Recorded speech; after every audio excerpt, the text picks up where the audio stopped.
Tá aqui. Foi muito bom, foi muito bom. Eu tinha muita vergonha de cantar quando eu comecei a estar na fé. Eu tinha vergonha de levantar a mão também. Eu tinha vergonha de sentar na frente também. Eu não sei o que eu não tinha vergonha.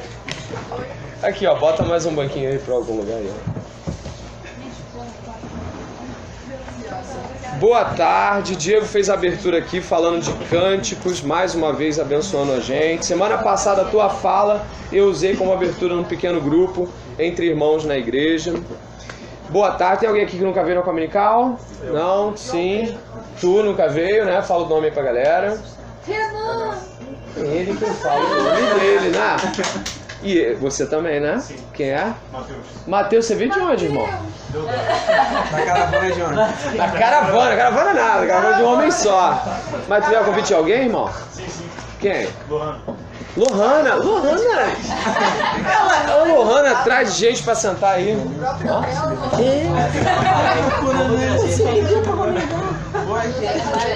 Esqueceu. Queridos, vamos estudar hoje o Evangelho de São João, que não é São João do meio do ano, não é nada disso, tá? Aqui tem uma folha trazendo temáticas que vão, olha, palhaçada aí, trazendo temáticas que vão do verso 22 até o verso 65. É um capítulo longo, o capítulo 6, então não vamos trabalhá-lo todo. Mas gostaria que os irmãos aí pudessem abrir suas Bíblias no capítulo 6. Caminharemos do verso 22 até o verso 65. E mesmo assim, não vamos assim todos os versículos, nós vamos fazer um apanhado, né? Então, irmão, tem Bíblia aí, caso queira pegar uma no chão aí, tá? Fica à vontade. Eu gostaria que vocês pudessem abrir aí e vamos falar do contexto e do porquê estudarmos esse trecho. Aí na sua folha você tem comentário de J.C. Ryle e ainda assim vamos ter outros por aqui mesmo, de outros autores incluídos na nossa fala. Quando a gente fala de Evangelho de João, nós devemos distingui-lo dos demais evangelhos.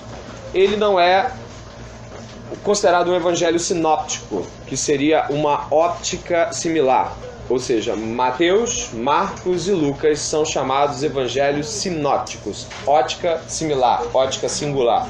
Esse evangelho não é um sinótico. Esse evangelho é um evangelho a mais, que é dentro do escopo dos 4 evangelhos. Ele é o que mais se distingue em si mesmo. Os outros se parecem e ele se destaca. Pelo que ele se destaca, só para fazer uma introdução muito breve, não vamos ater num contexto como esse não. Esse evangelho se destaca pela sua ênfase mística. Ele se destaca pela sua ênfase na personalidade de Jesus Cristo. Em vários trechos ele diz: eu sou a luz do mundo, eu sou o pão da vida, ele fala: eu sou o caminho, a verdade e a vida. Esse evangelho vai estar repleto de afirmações de Jesus acerca de si mesmo. Esse evangelho também é um dos mais detalhados com relação às últimas horas de Cristo, a ceia, a traição. Ele é um evangelho que traz entre os capítulos 15, 16 e 17 e 18, ele vai falar sobre, após aquele momento, mesa, ceia, última ceia, Jesus num diálogo longo, falando acerca do reino, falando acerca de que ele é a videira, nós somos os ramos. Jesus fala muitas coisas aqui que não fala em outros evangelhos. E a simples resposta para isso é porque esse evangelho foi construído num tempo posterior aos demais. Mateus, Marcos e Lucas foram construídos mais ou menos entre 45 depois de Cristo, ou seja, 15 anos após a ascensão de Jesus Cristo, entre 45 e 68, mais ou menos. Não chega até o ano 70.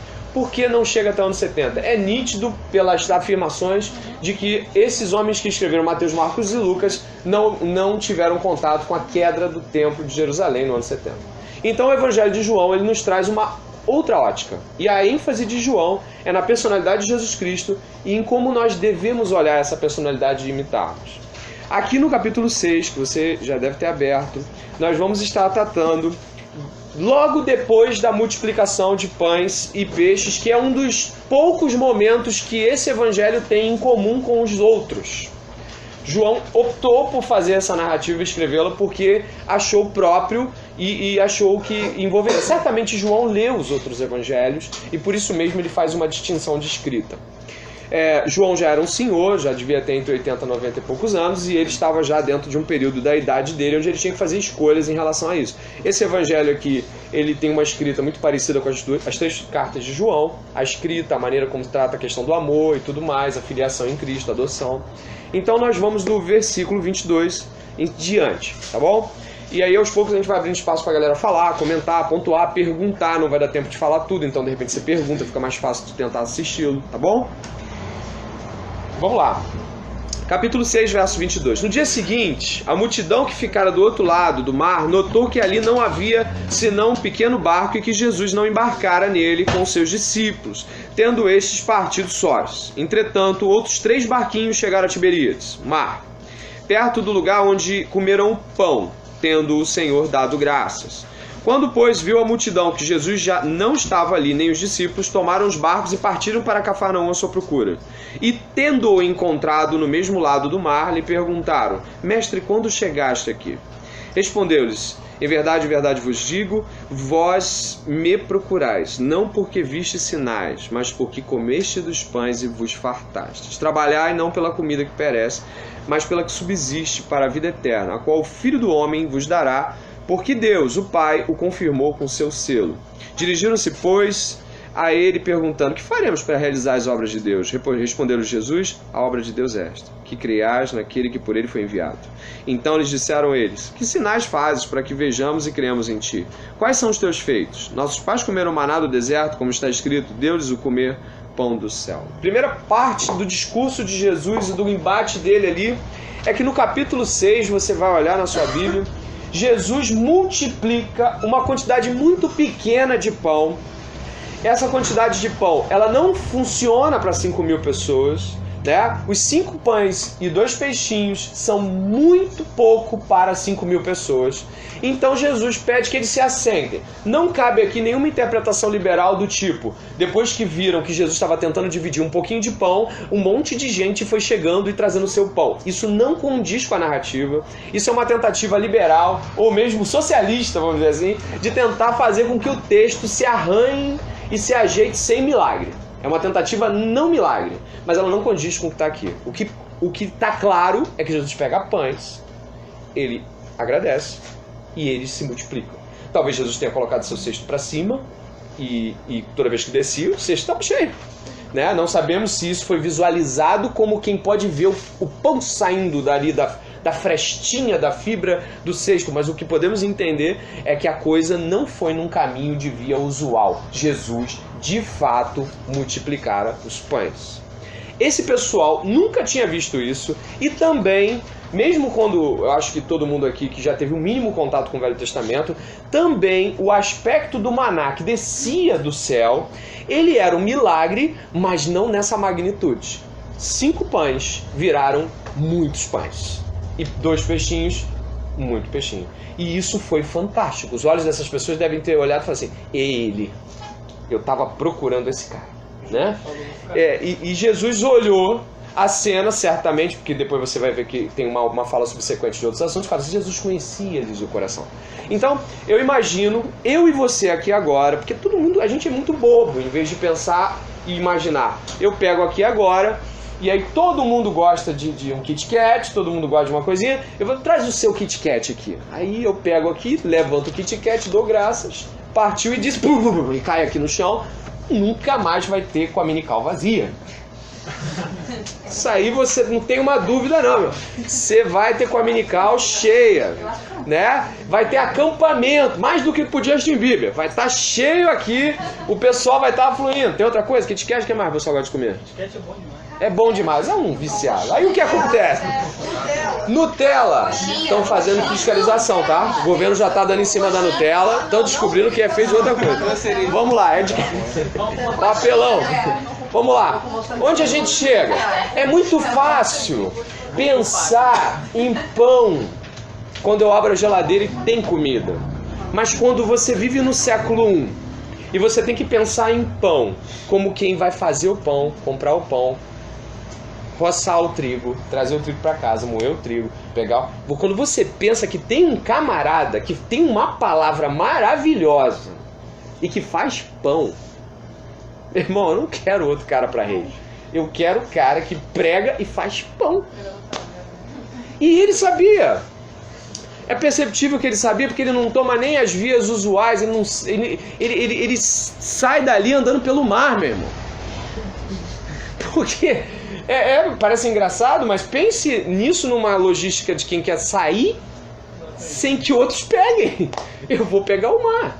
Quando o pessoal está chegando, esse problema aqui você deve saber, que foi aquele momento onde Jesus acalma a tempestade, vai pelo mar andando, eu não vou entrar nisso aqui agora, mas o pessoal também fala, vem cá, olha que você leu comigo no 22, a gente te viu saindo, 2, o cara é fumacinha ninja, pum. Então é muito poder para um camarada só, faz pão, só me aparece, eu quero um desse. E aí Jesus começa a razoar com eles, o discurso vai, e ele começa a se integrar, outros interlocutores começam a participar de um discurso que vai acabar naquele negócio brabíssimo lá, de se você não quiser comer minha carne e beber meu sangue, é melhor partir daqui. Porque você imagina que a coisa começa num contexto de milagre, né? De todo mundo comendo pão, e termina com ninguém comendo pão. Peraí, o começo é, todo mundo come pão. E lá no verso 66, e retirando-se, só ficaram os 12. Tinha muito pão. Agora o que ele fala, o pão que ele... mas o pão que eu quero dar é outro, ninguém mais quer comer. As igrejas de milagre hoje fazem muito sucesso na mídia. Elas têm grandes templos, elas têm grandes filiais. Elas bombam as filiais, eu não sei nem se esses caras são treinados para fazer os mesmos milagres, né? Porque deve ter um treinamento, né? Um fim de semana para fazer milagre. Deve ter um retiro para isso. Você bota os caras em fileira e tal. Pá! Enquanto não tiver milagre aqui, você não sai desse seminário. Então eu imagino que deve ser um seminário intensivo, né? Sim, o super cajado de Moisés, maná, muita coisa deve ser utilizada nesse treinamento, eu não sei. Mas esse tipo de modelo de evangelho, ele pipoca por aí. E ele tem sido aquilo que as pessoas dizem que nós somos quando a gente fala evangelho. A gente fala, eu sou evangélico, a primeira coisa que ela vem é o chapéu do Valdomiro, alguma coisa assim, não é isso? Pois é. E olha o que acontece aqui, a resposta de Jesus, e essa é a nosso primeiro diálogo mais profundo aqui com o J. Serralli, no comecinho da sua folha, onde Jesus dá uma olhadinha no verso 27, né? Que diz assim, trabalhai, não... Diga aí.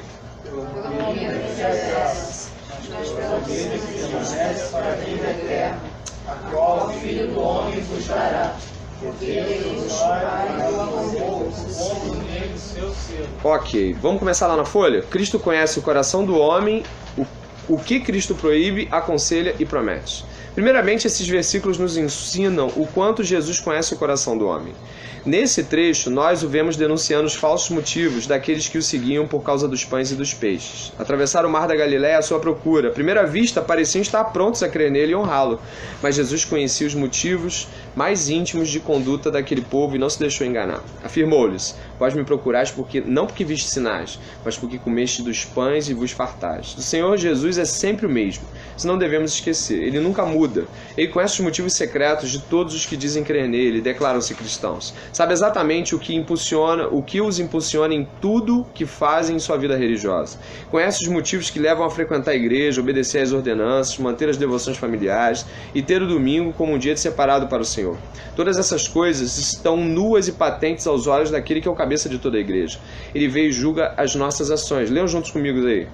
O homem vê o exterior, porém o Senhor... Eu encontrei com uma menina ontem, voltando do meu trabalho, indo para Marechal visitar algumas pessoas, e eu encontrei com uma ex-aluna.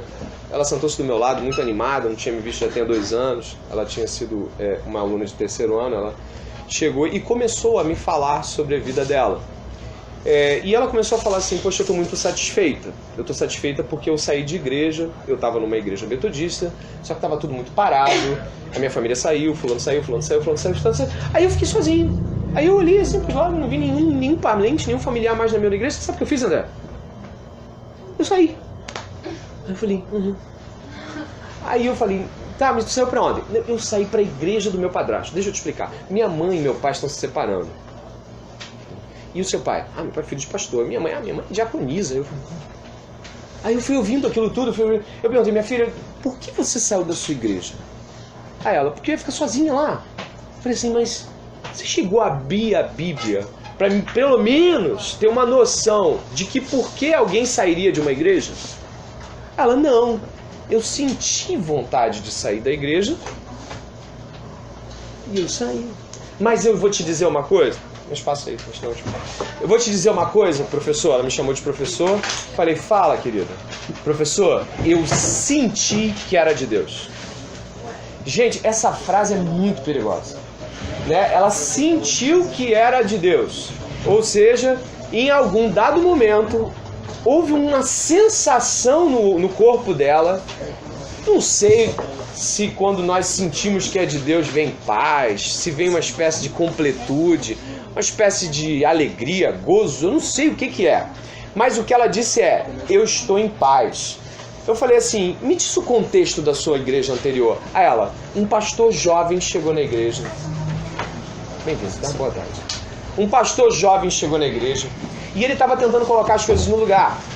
Mas o ministro de louvor não deixava eu tocar. Eu gostava de tocar e não deixava. Olha, André, hoje é o meu momento. Falou assim mesmo comigo. Deus me deu o meu momento. Hoje eu estou tocando na igreja, hoje eu estou ministrando, o meu ministério está bombando. E eu estava assim já engasgando, né? Porque essas coisas vão deixando a gente meio perturbado. E eu falei, gente, quando é que essa menina vai dar uma chance de eu falar alguma coisa para ela? Mas quando ela veio falar que o pai e a mãe dela eram crentes, eu perguntei, por que seus pais estão se separando? Adultério? Não, não é adultério não. Eu falei, peraí, nem o que o pessoal finge que é para ser. Eu falei, então por que seus pais estão se separando? Não, é porque eles não estão se entendendo. Eu falei, filha, vamos abrir as escrituras. Aí abri Mateus capítulo 19, Marcos 10. Aí ela, meu Deus, parece que está tudo errado, né? Eu falei, sim, está tudo errado. Aí depois nós entramos e eu perguntei para ela assim, me diz o motivo bíblico pelo qual alguém poderia deixar uma igreja.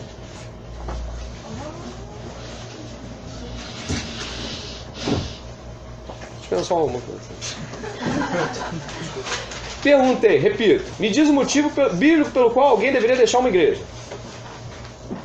Ela, professor, me desculpa, mas eu não sei. Eu falei, então como é que você sai da sua igreja sem saber se a Bíblia concordaria pelo motivo pelo qual você sai da sua igreja? Aí ela, professor, eu só sei que hoje meu ministério está fluindo. Eu me dou bem com meu padrasto. Tipo, sim, eu falei, tô cagando pra você. Deixa eu te falar, as escrituras dizem que devemos sair ou não estar com uma congregação quando ela abandona a Bíblia. Quando a Bíblia já não é mais manual de regra, fé e prática, e você não tem nenhuma chance de mudar aquilo, e você se torna um estranho onde está todo mundo cultuando o próprio ego, o próprio umbigo, inclusive seu líder. E você já foi lá para dizer que está todo mundo cultuando isso. E por um longo tempo você tentou dizer que isso estava errado. Mas agora não tem mais ninguém abrindo a Bíblia na sua igreja, ninguém mais canta a Bíblia, ninguém mais lê Bíblia, ninguém mais ora a Bíblia. E agora você é a única Bíblia da sua igreja e ninguém quer você lá. Aí pode ser que haja uma chance de você sair de lá. Aí ela, eu acho que eu errei tudo, né, professor? Eu falei, tudo, filha. E eu acho que eu sei que porque Deus me botou no teu caminho nesse ônibus agora, né? Cara, a conversa deu certinha pro ponto dela. Pum! Ela desce, Ricardo. E eu fiquei olhando e eu perguntei pra ela antes dela descer, por que você segue a Cristo? Aí ela, porque eu o amo. Vamos ser sinceros, essas pessoas devem ter amado Jesus. Mas Jesus falou uma coisa assim, aquele que tem os meus mandamentos e os guarda, esse é o que me ama. Por que Jesus cita os sinais? Por quê? Porque os sinais, eles seriam uma espécie de sinalizador para o Messias. O Messias realizaria os sinais que Jesus realizou. Você está entendendo o que eu quero dizer? Então, o Messias, ele deveria ser reconhecido pela mensagem e pelos sinais. Tem um certo trecho das Escrituras, Jesus fala assim, se não credes em mim, pelo menos credes pelas obras que eu faço. Então, esses homens não estavam reconhecendo o Messias, mas sim um rei, o rei da fartura, né? O rei do banquete. Né? Porque, assim, eu não sei se vocês podem fazer conjecturas, mas eu, às vezes, faço algumas. Eu falei, será que esse pessoal ficou sabendo que ele também foi o cara que multiplicou o vinho? Gente, é festa o ano todo, né? É festa toda, porque o cara do pão, o cara do vinho e ainda tem uma boa palavra, a igreja não vai querer largar esse homem, né? Mas Jesus leu o coração. Isso nos traz aqui, por exemplo, a possibilidade de nós observarmos por que cremos em Jesus e que de fato, por que seguimos a Jesus. Por que você segue a Jesus? É só pensar no que Jesus não pode tirar, porque se tirar você sai fora. Pensando, né? Eu tô deixando aí o tempinho da retórica aí. O que Jesus tira, que quando tira de você, tira Jesus junto? Entre aspas. Se ele tirar, tira Jesus. Não é? Uma menina uma vez me disse que se Jesus... Eu ri um pouco, mas eu ri assim, depois eu pedi perdão a ela. Se Jesus não a casasse, ela não sabe como é que ela ia ficar. Ela casou. Ela casou. Tá na fé. Tô brincando. Se Jesus... Esses condicionais para Jesus, né?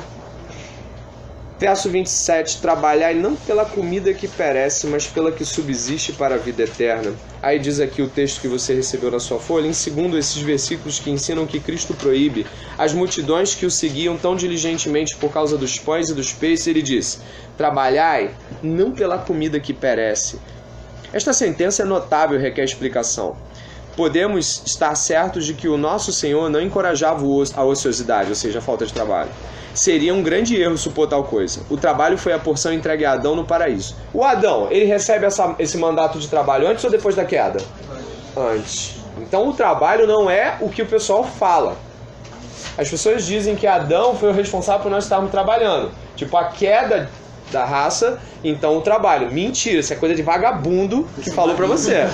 Tá? Esse falso profeta disse pra você que trabalhar é coisa do pecado. Nada disso. Tá? E eu te advirto, vai pro céu, vai trabalhar, hein?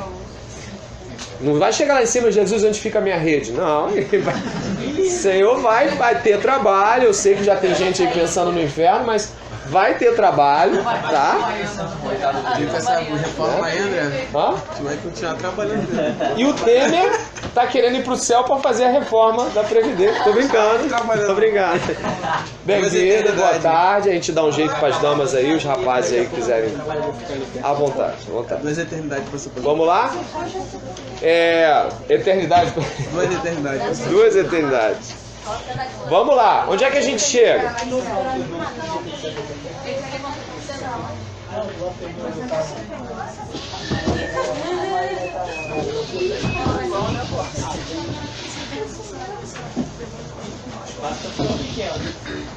Irmãos, precisamos do seu dinheiro para construir. O templo não vai ser de Salomão. Pense em outro, esse aí já tem.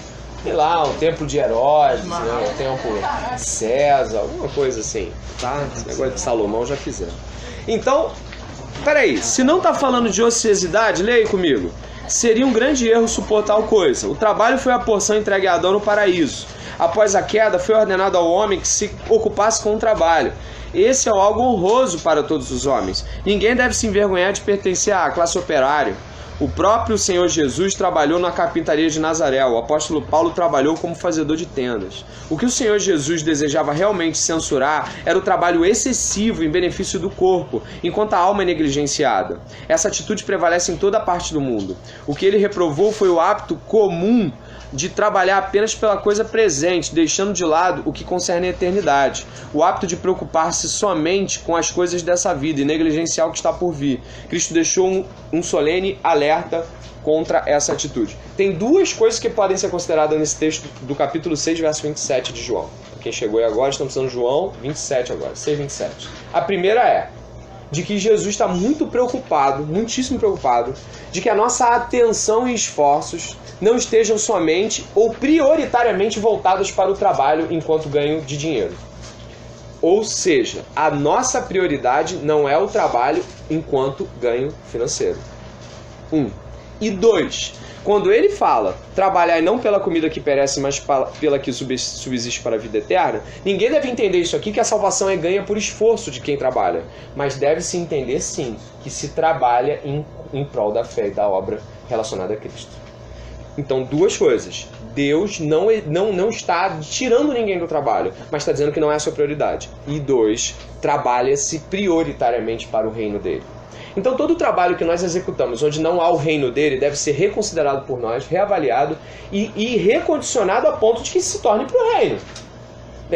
Uma pessoa disse para mim assim, uma vez conversando sobre trabalho, colega de trabalho, também cristão, falando assim, olha, mas eu ganho meu dinheiro, e com o dinheiro que eu ganho, meu colega de professor também, eu ajudo a igreja, eu pago as minhas contas, então eu ajudo, eu trabalho, eu sou um professor cristão, eu ganho dinheiro na escola, me dá dinheiro, e eu pego esse dinheiro e emprego no reino e na minha família. Alguma coisa de errada?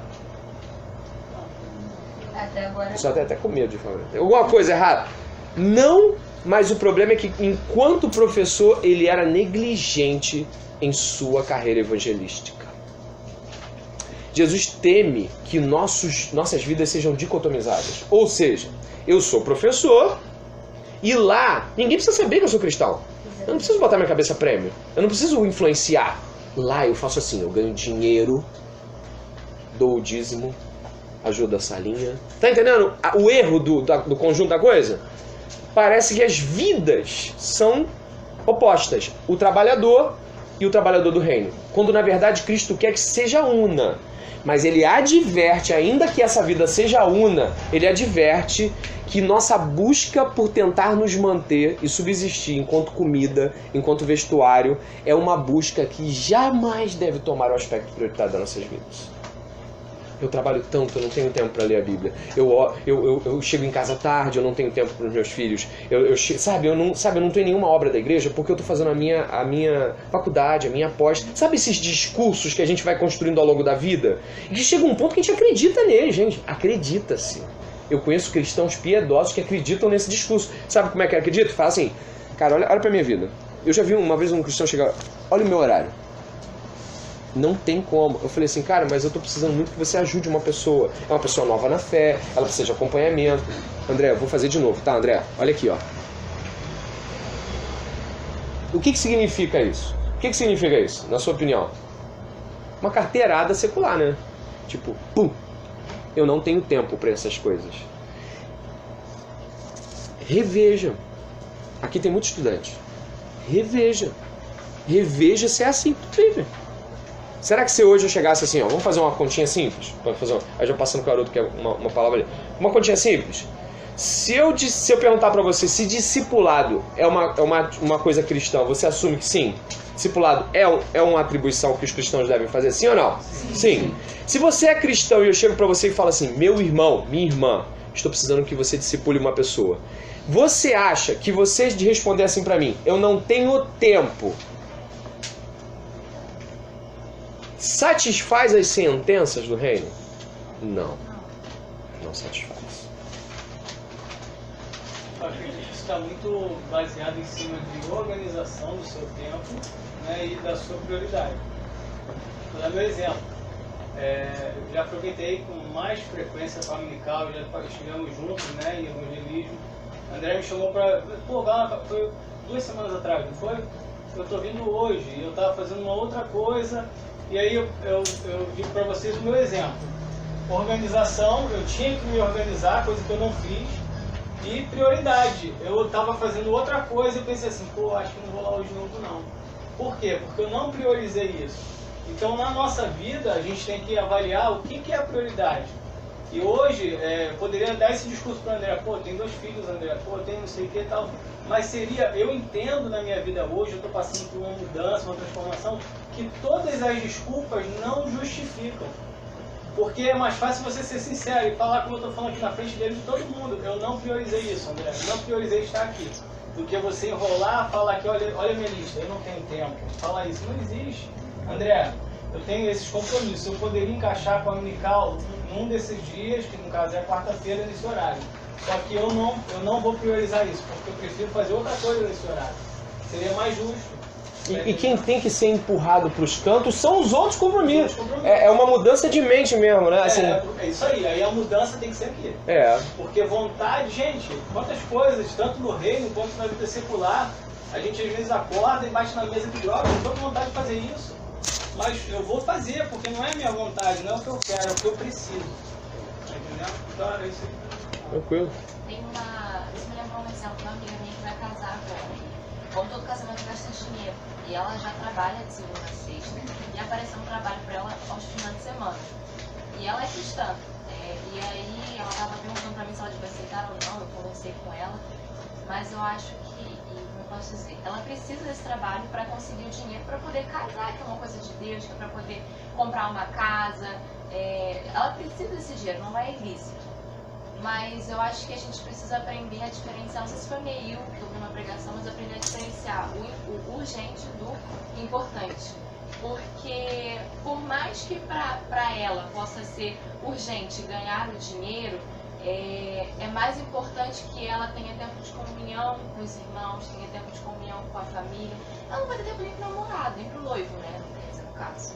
Então, ela tá colocando uma coisa que no caso é urgente, que é conseguir dinheiro, no lugar de coisas importantes, que é estar com Cristo, né, tempo de comunhão, estar na igreja, estar com a família. Então é muito difícil a gente às vezes diferenciar o que é urgente na nossa vida, o que é realmente importante. Sim, concordo. Assim, hoje a igreja mesmo enfrenta uma grande crise de identidade. E assim, nessa crise a gente consegue ver, né, a religião gritando às vezes dentro da igreja e a religião também entrando dentro de nós. Então, por exemplo, eu fui numa igreja há pouco tempo e eu ouvia direto o pastor falar assim, Deus quer realizar os teus sonhos, realizar os teus planos. Então tem várias músicas também que teus sonhos, Deus não vai deixar que leve embora, isso. A gente vê essa questão rolando aí, ou seja, a religião gritando dentro da igreja. E assim, a gente acaba às vezes pensando que Deus é um grande realizador de sonhos, como por exemplo, o sonho que eu tenho de criar uma família, de ter um bom emprego, conseguir sustentar e tal, minha família e tal. E aí vê que Deus vai realizar esse meu sonho, mas quando na verdade o plano dele é outro. Ele tem uma missão e a missão dele é de se revelar à humanidade. E quer que a gente revele ele através para a humanidade. E assim, aí a gente vai acabar pensando que, a gente quer que ele realize os nossos sonhos. Por exemplo, eu poderia ter o sonho de fazer um estudo, de como a Comenical na minha casa. E tá, nisso eu vou tentando fazer realizar esse sonho, achando que Deus vai lá, tá lá sempre fazendo negócio, realizando meu sonho. E aí quando vai ver, o sonho de Deus é outro. O trabalho de Deus é outro, se revelar para a humanidade. E aí o que acontece? Aí dá errado. Aí eu me chateio, eu fico triste, eu fico magoado e porque não é o meu querer que Deus vai realizar, é o dele. Então assim, eu posso estar fazendo missão e às vezes é esse meu querer e não é o querer de Deus. E aí o que acontece? Acabo sendo frustrado naquilo e aí fico triste e tal. E assim, a gente faz de Deus um grande realizador de sonhos quando a gente pensa que é o nosso querer que tem que acontecer. Como tu usou o exemplo da menina lá, falou, tudo está indo mais maravilhas. Ela acha que Deus já quis realizar aquele sonho dela. Era o que ela queria, era o que ela queria. E na verdade não era o que Deus queria. E, enfim, a gente vê a igreja falando assim, só que Deus outra coisa que eu ia falar, de missão. Deus tem uma missão. E por ele ter uma missão, isso já demonstra que ele é um Deus trabalhador. E assim, Paulo Borges Júnior vai falar sobre a questão de trabalho e serviço. Que assim, o serviço ele traz uma satisfação momentânea sobre determinada coisa. Por exemplo, você quer um carro limpo, você contrata uma empresa, ela vai lá limpar teu carro. E pronto, quando o serviço acabar, tá bom, teu carro tá limpo, aconteceu o que tu queria. Agora, se tu quiser uma consciência formada acerca do carro, que é o objetivo do trabalho é formar uma consciência, você peça seu filho para lavar o carro com você. Porque você vai passar mais tempo corrigindo seu filho como ele deve fazer aquilo, do que preocupado com o carro estar limpo em si. Então assim, isso é como Deus age conosco, a missão dele é se revelar para a humanidade, mas ele passa mais tempo corrigindo a gente como a gente vai fazer isso, do que preocupado com o trabalho em si, que é converter almas. Ele não está preocupado com o céu cheio, ele está preocupado em formar a consciência de que a gente deve ajudar o próximo. Então assim, essa é a missão de Deus, esse é o trabalho que Deus tem. E assim, a gente está preocupado com a nossa missão, tipo, com o meu querer. A minha missão é ir para lá pregar marcha e ajudar as crianças. Aí eu acabo não conseguindo e pronto, fico triste. Eu estava vendo um cara falar exatamente o que você disse, falando assim, Deus te mandou plantar uma igreja na África, você vai ser pessimamente sucedido se montar 10 nos Estados Unidos. Entendeu? Rapidinho ali, tem que ser rapidinho só. Eu concordo muito com o Sr. Haroldo que precisa dar prioridade, uma questão de prioridade e organização pequena. Por causa que, assim, por exemplo, o meu amigo Felipe, lá da minha escola, ele mora lá em Mesquita, ele não pode vir aqui. Mas, por exemplo, ele mesmo fez o grupo de estudo bíblico dele lá em Mesquita. Então, tudo uma questão de